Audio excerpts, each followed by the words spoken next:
حضرت موسیٰ علیہ السلام اللہ کے برگزیدہ رسول ہیں۔ آپ علیہ السلام کی بارگاہ میں آپ کا ایک امتی آیا اور درخواست کی کہ آپ علیہ السلام اسے جانوروں کی زبانیں سکھا دیں تاکہ وہ جانوروں کی آپس میں کی گئی گفتگو سن اور سمجھ سکے۔ حضرت موسیٰ علیہ السلام نے ارشاد فرمایا، اے میرے امتی، تو اس بات کو چھوڑ دے، اس میں کئی خطرات پوشیدہ ہیں۔ دوسرا یہ اللہ تبارک و تعالیٰ کے خفیہ رازوں کو کھوجنے کے مترادف ہے۔ اس امتی نے پھر درخواست کی، اے موسیٰ علیہ السلام، آپ اللہ تعالیٰ کے نائب و خلیفہ ہیں، میری درخواست قبول فرمائیں۔ حضرت موسیٰ علیہ السلام نے پھر ارشاد فرمایا، اے میرے امتی، یہ نہ ہو کل تو پچھتائے، کیونکہ تو نہیں جانتا کہ تیرے لیے کیا درست ہے اور کیا غلط ہے۔ اللہ تعالیٰ کی بارگاہ بابرکت سے حکم ہوا، اے میرے پیارے موسیٰ علیہ السلام، آپ اس شخص کی درخواست کو قبول فرما لیں۔ یہ سن کر اس امتی نے عرض کی، اے موسیٰ علیہ السلام، سارے جانوروں کی زبان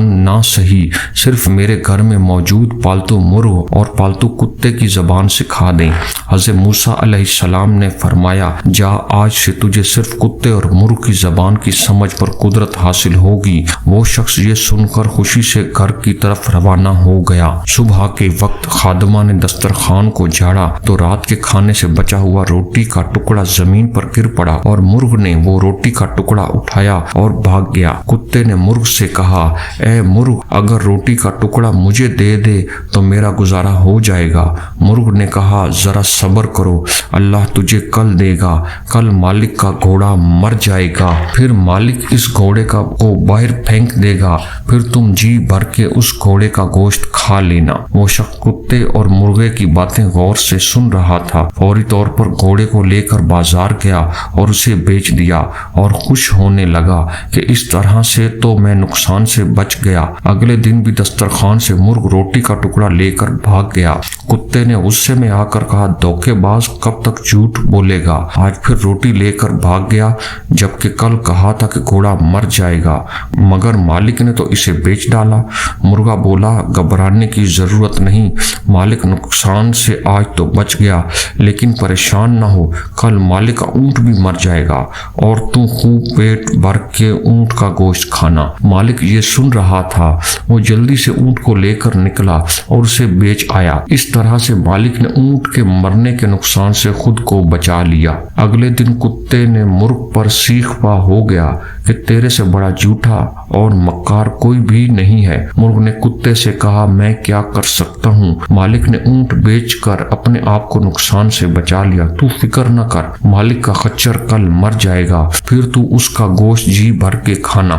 مالک نے یہ بات بھی سن لی اور فوری طور پر خچر کو بیچ ڈالا اور خوش ہوا کہ مرغ اور کتے کی بولیاں جاننے کا تو بہت فائدہ ہو رہا ہے، تینوں جانوروں کے مرنے کے نقصان سے بھی بچ گیا۔ اگلے دن کتے نے مرغ سے کہا، او اے دھوکے باز، تیری مکاری اور جھوٹ کب تک چلے گی؟ مرغے نے کہا، مالک نے تینوں جانوروں کو بیچ کر وقتی نقصان سے تو اپنے آپ کو بچا لیا، مگر مالک نے اپنا خون حلال کر لیا ہے۔ ایک نقصان 100 نقصانوں کو دفع کرتا ہے، جسم اور مال کا نقصان جان کا صدقہ بن جاتا ہے۔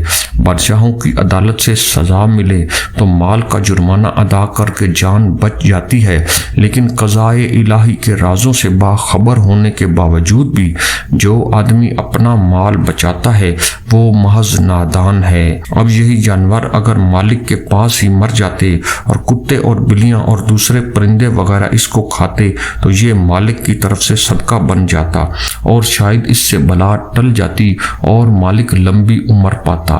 اب کل مالک خود مر جائے گا، اس کے وارث اس کی وفات پر گائے ذبح کریں گے، بس پھر تمہارے وارے نیارے ہو جائیں گے۔ مالک خود تو نقصان سے بچ گیا تینوں جانوروں کو بیچ کر، لیکن اپنی جان کھو بیٹھا اور موت کا حقدار ٹھہرا۔ مالک حسب سابق کان لگا کر کتے اور مرغ کی باتیں سن رہا تھا۔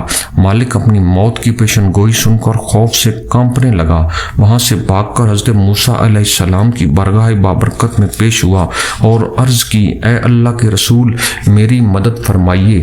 حضرت موسیٰ علیہ السلام نے فرمایا، فرمایا اے شخص میں نے تجھ سے کہا تھا نا کہ یہ ہوس اور لالچ چھوڑ دے کیونکہ یہ خطرات سے بھرپور ہے۔ اے میرے امتی اب تیر کمان سے نکل چکا ہے، اس کا لوٹ کر آنا قانون قدرت کے خلاف ہے۔ اے میرے امتی اب میں صرف تیرے لیے خاتم بالایمان کی دعا کرتا ہوں اور ایمان سلامت لے جانے سے بڑھ کر کوئی بھی چیز نہیں ہے۔ پھر اس شخص کی طبیعت بگڑ گئی، اسے خون کی الٹی آ گئی، پھر اسے اس کے گھر لے جایا گیا اور وہ شخص گھر پہنچتے ہی وفات پا گیا۔ دیکھا آپ نے کہ کس طرح سے خدا کے رازوں کو پرکھنے کا کتنا بھیانک نتیجہ ہوتا ہے۔ ہمیں سمجھنا چاہیے کہ یہ جو دنیاوی معاملات میں ہمیں نقصان ہوتا ہے اس کو برداشت کرنا چاہیے اور صبر و شکر سے کام لینا چاہیے۔ اس حکایت سے یہ بھی پتہ چلتا ہے کہ صدقہ کرنا موت کو ٹالتا اور بڑھاتا بھی ہے۔ جامعہ ترمذی حدیث نمبر 664 میں آتا ہے یقیناً صدقہ رب کے غصے کو ٹھنڈا کرتا ہے اور بری موت کو دور کرتا ہے۔ تاریخ البغداد میں ایک حدیث میں ہے صدقہ 70 قسم کی بلاؤں کو روکتا ہے جس میں آسان ترین بدن کا بگڑنا اور سفید داغ ہیں۔ اسی طرح سے مسند ابو یعلا میں آتا ہے دوزخ سے بچو اگرچہ آدھا چھہارا دے کر کیونکہ وہ ٹیڑھے پن کو سیدھا اور بری موت کو روکتا ہے۔ اگر کوئی بری موت سے بچنا چاہتا ہے اور لمبی اور طویل عمر پانا چاہتا ہے تو اسے چاہیے کہ صدقہ کرے تاکہ اللہ اس سے راضی ہو جائے۔ اب بات رہی کہ جانوروں کی بولیاں کو سمجھنا، تو حضرت سلیمان علیہ السلام بھی تمام چرند پرند حیوانات جنات کی بولیاں جانتے اور ان کی بات چیت سنتے تھے، جیسا کہ قرآن میں حضرت سلیمان علیہ السلام کی آمد پر ایک چونٹی کا باقی چونٹیوں کو کہنا کہ بلوں میں گھس جاؤ اور حضرت سلیمان علیہ السلام کا کئی میل دور سے اسے سن لینا، یہ اللہ کے انبیاء اور رسول کا خاصہ ہے۔ اللہ جسے چاہتا ہے عطا کرتا ہے۔ اسی طرح کا ایک واقعہ حضور علیہ السلام سے بھی ملتا ہے کہ ایک اونٹ حضور علیہ السلام کی بارگاہ میں اپنے مالک کی شکایت کرنے لگا کہ میرا مالک مجھے بہت کم کھلاتا جبکہ مشقت بہت زیادہ کرواتا ہے۔ بہرحال یہ اللہ کے رازوں میں سے ایک راز ہے، اس کو پرکھنے یا سمجھنے کی کوشش نہیں کرنی چاہیے ورنہ حضرت موسیٰ علیہ السلام کے امتی جیسا حال ہوگا۔ تو کیسی لگی دوستوں میری ویڈیو کو لائک کریں، چینل کو سبسکرائب کریں۔